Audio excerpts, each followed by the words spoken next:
IPO तो ऐसा खास पेशकश हमारी, और हर बार हमेशा हर रोज़ हम बातचीत कर रहे हैं लगातार आईपीओ बाज़ार में जिस तरह की सुगबुगाहट, जिस तरह की हलचल देखने को मिल रही है और बहुत सारे लोगों को अच्छी कमाई भी हो रही है, तो लोगों का रुझान काफ़ी ज़्यादा है। हमारे साथ इस चर्चा में जुड़ रहे हैं हर रोज़ की तरह हर्ष, और साथ ही साथ हमारे साथ मौजूद हैं आईपीओ बाज़ार को बहुत गहरे लेंस से देखने वाले अरुण केजरीवाल जी। अपनी व्यस्त कार्यक्रम में से समय निकाला। आजकल अरुण सर वैसे ही बहुत ज़्यादा ट्रैवल पे रहते हैं, तो अरुण सर बहुत बहुत स्वागत आपका। नमस्कार विपुल जी, और शुरुआत में ही कहना चाहता हूं कि स्वतंत्रता दिवस और गोकुल अष्टमी के शुभ पर्व पर सभी को हार्दिक बधाई हो। बिल्कुल सर, आपको भी हार्दिक बधाई।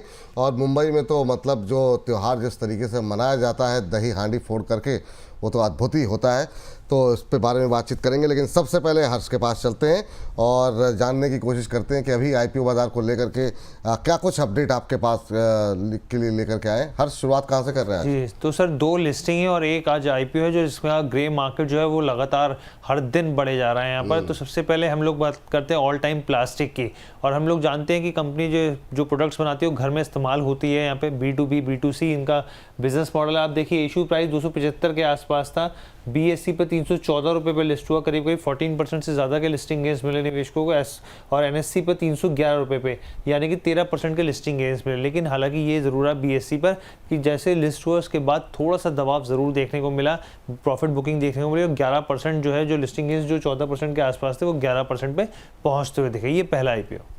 सर, आज की जो है लिस्टिंग जिसमें कि थोड़े पैसे बन रहे हैं, 13-14% के प्रीमियम पर लिस्ट हुआ।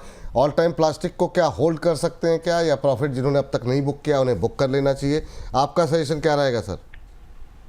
देखिए, ये कंपनी का जो मुख्य काम है, ये प्लास्टिक के प्रोडक्ट बनाते हैं और एक्सपोर्ट इसका ज्यादा होता है।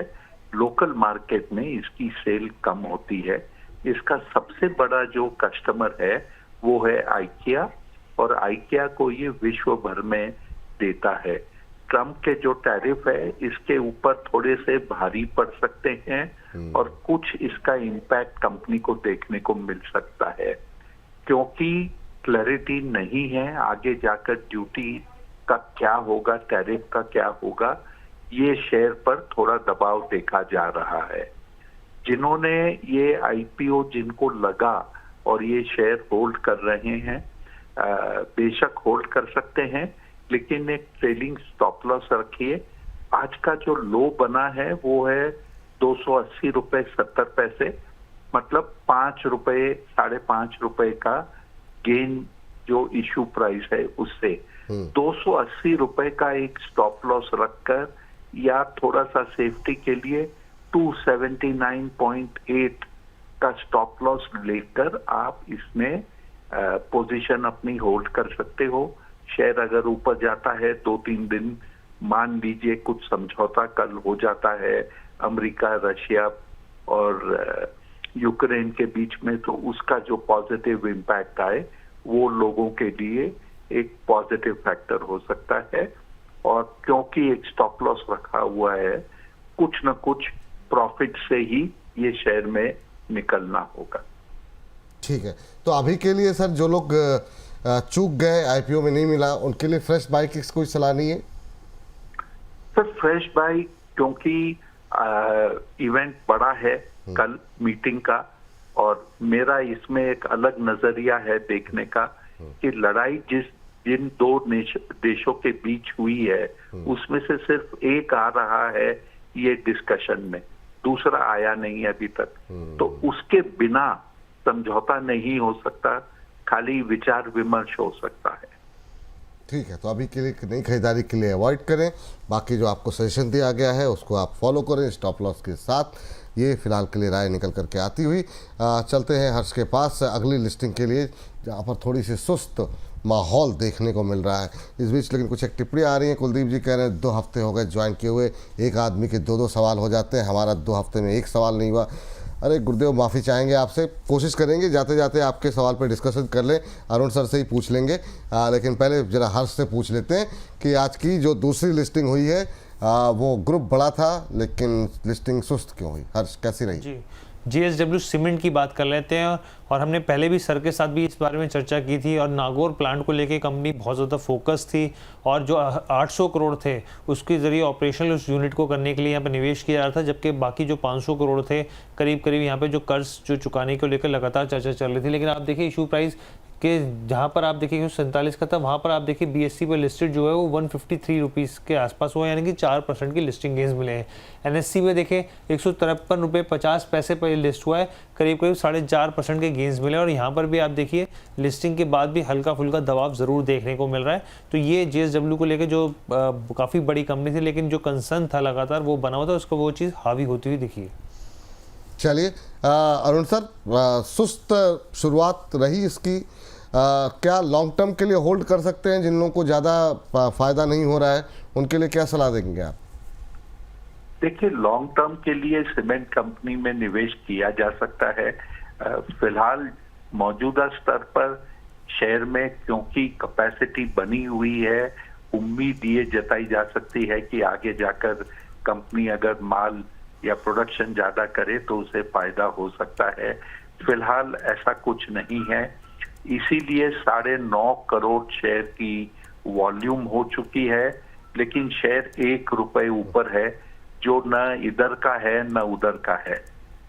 मेरे ख्याल से लिस्टिंग पॉजिटिव बंद हो, यही चेष्टा होगी कंपनी से संबंधित लोगों की कि 147 के नीचे बंद न हो आज।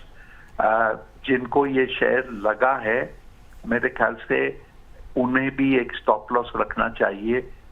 145 का शेयर का लो है, उसके आसपास एक स्टॉप लॉस रखें, जिससे कि अगर शेयर में दबाव आता है तो नुकसान बढ़ ना जाए। तो अभी नए पैसे लगाने की आवश्यकता है क्या सर, जो लोग चुक गए हैं? सर फिलहाल न लगाएं। बहुत सारे इवेंट्स हैं, अगले 1-2 दिन के अंदर वो पूरे हो जाएं, उसके बाद निवेश करें। बाजार में बहुत अपॉर्चुनिटी मिलती है, जल्दबाजी ना करें। जल्दबाजी ना करें। ओवरऑल वैसे जो लोग अगर होल्ड करना चाहें तो कोई दिक्कत तो नहीं है सर? सर दिक्कत नहीं है, लेकिन नई इशू है, जब इशू प्राइस के नीचे ट्रेड करती है तो दबाव बनता है। बिल्कुल। तो हर तरीके से मैं सोच रहा हूँ आपसे मतलब सवाल पूछ ले, ताकि बाद में आजकल तो इतना ज़्यादा दबाव बना देते हैं दर्शक भी हमारे, तो हर चीज़ जो है उनको स्पष्ट रूप से पता रहे। हर शब्द जो IPO खुला हुआ है उसके बारे में बात कर लें। जी, रीगल रिसोर्सेज की बात कर लेते हैं, और हर दिन इसका ग्रे मार्केट का जो प्रीमियम है वो बढ़ता चला जा रहा है। लेकिन सबसे पहले सब्सक्रिप्शन लेवल दिखाते हैं। तो आज देखिए आखिरी दिन है, क्वालिफाइड इंस्टीट्यूशनल बायर ने 6 गुना यहाँ पे सब्सक्राइब किया है। आप नया का आंकड़ा देखें 203 गुना सब्सक्राइब होता दिखा। रिटेल पार्टिसिपेशन 40 गुना से ज़्यादा सब्सक्राइब हुआ है, और टोटल अगर बात करें यहाँ पे तो 63 गुना से ज़्यादा सब्सक्राइब हुआ है ये आंकड़ा। इसके अलावा अगर हम इसके फाइनेंशियल्स के हम लगातार आपको दिखाई रहे हैं लगातार, तो आप देखिए प्रॉफिट आफ्टर टैक्स देखिए ज़बरदस्त जंप देखने को मिल रहा है। 2024 से 25 में 115% का, रेवेन्यू के मोर्चे पे भी कम से कम 55 से 56% का जंप है। तो तमाम पैरामीटर्स पर जो स्थिति है रीगल रिसोर्सेज की अच्छी है। बोरोइंग लेकिन थोड़ी सी बढ़ती हुई दिख रही है। इसके अलावा अगर आप इसके कंपनी की बात करें तो हम लोग बता चुके हैं कि जो मेज़ होती है, मक्का होती है, उसके तमाम जो स्पेशलाइज्ड बेसिकली जो प्रोडक्ट्स होते हैं उसकी मैन्युफैक्चरिंग करती है ये। इसके साथ ही भारत की दूसरे नंबर की कंपनी है यहाँ पर ये। अगर आप ईस्टर्न इंडिया की बात करें, अगर आप इसकी कैपेसिटी, मिलिंग कैपेसिटी की बात करें तो करीब करीब यहाँ पर 750 करीब टन्स के आसपास ये बैठती है यहाँ पे। और अगर आप यहाँ पे GMP की बात करें, ग्रे मार्केट प्रीमियम को अगर हम लोग देखें यहाँ पर, तो देखिए पहले 23 रुपये था, फिर उसके बाद ये बढ़ के करीब 33 रुपये 32 रुपये हुआ, 35 रुपये हो गए, और जो लिस्टिंग की संभावना 34% 34.5% के आसपास दिख रही है। प्राइस पे जो लिस्ट हो सकता है वो 137 रुपये अब ये यहाँ पर पहुँच गया है। ठीक है, रीगल रिसोर्सेज सर क्या धुआंधार रिस्पांस मिल रहा है, और चूंकि अब आखिरी दिन के पर पहुंच गया है तो काफ़ी ज़बरदस्त तरीके से जो है रिस्पांस मिलता हुआ। अभी जो हर्ष नंबर लेके आए थे उसमें भी काफ़ी कई गुना जो है हम देख रहे हैं कि इम्प्रूवमेंट है। 95 गुना सब्सक्राइब हो गया है, कोई बड़ी बात नहीं, 100 गुने से ज़्यादा ये सब्सक्राइब होगा जब ये समाप्त होगा। रिटेल हिस्सा 47 गुना सब्सक्राइब हुआ है। कितने चांसेस हैं सर IPO में मिलने के, और क्या पैसे लगाने चाहिए अभी इस IPO में? देखिए, जैसे जैसे सब्सक्रिप्शन बढ़ता है वैसे वैसे चांसेस शेयर अलॉट होने के कम होते जाते हैं, लेकिन जब शेयर में 3 गुना से मतलब 3 डिजिट से ज्यादा सब्सक्रिप्शन लेवल हो जाता है तो दिलचस्पी भी बढ़ती है कि भाई शेयर में मुझे भी डालना है। इस कंपनी के बारे में 2 चीज कहना चाहता हूं कि कंपनी एक्सपांशन करने के लिए पैसा जुटा रही है, एक्सपांशन जबरदस्त करेगी और इसका कामकाज सिविल वर्क लगभग कंप्लीट हो चुका है।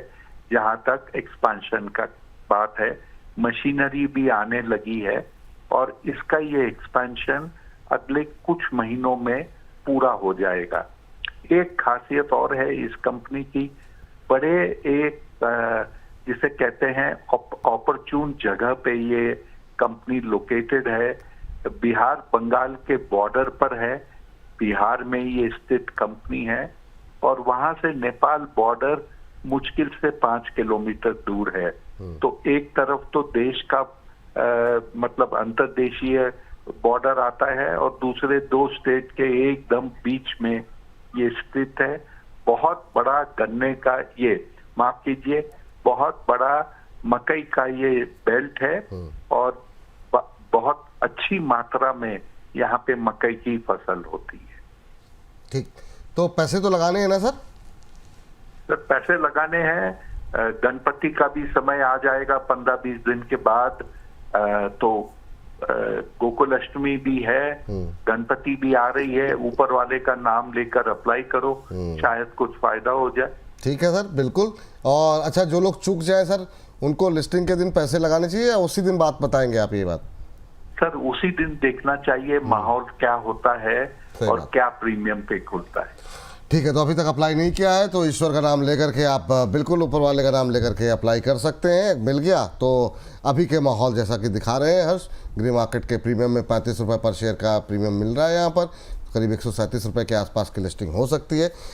तो ये स्थिति यहाँ पर बनती हुई दिखाई दे रही है। हर्ष जो है बहुत बहुत शुक्रिया, धन्यवाद। ये तमाम अपडेट, तमाम जानकारी हमारे। एक सवाल सर से मैं पूछना चाह रहा था सर कि क्योंकि ये कंपनी जो है कई देशों में एक्सपोर्ट भी करती है, तो यहाँ पर एक कंसर्न रहेगा क्या? हर्ष, जहां तक एक्सपोर्ट का सवाल है मेरे ख्याल से कोई इम्पैक्ट नहीं आएगा। एक चीज समझिए कि टैरिफ इंपोर्ट करने वाले को देना पड़ता है।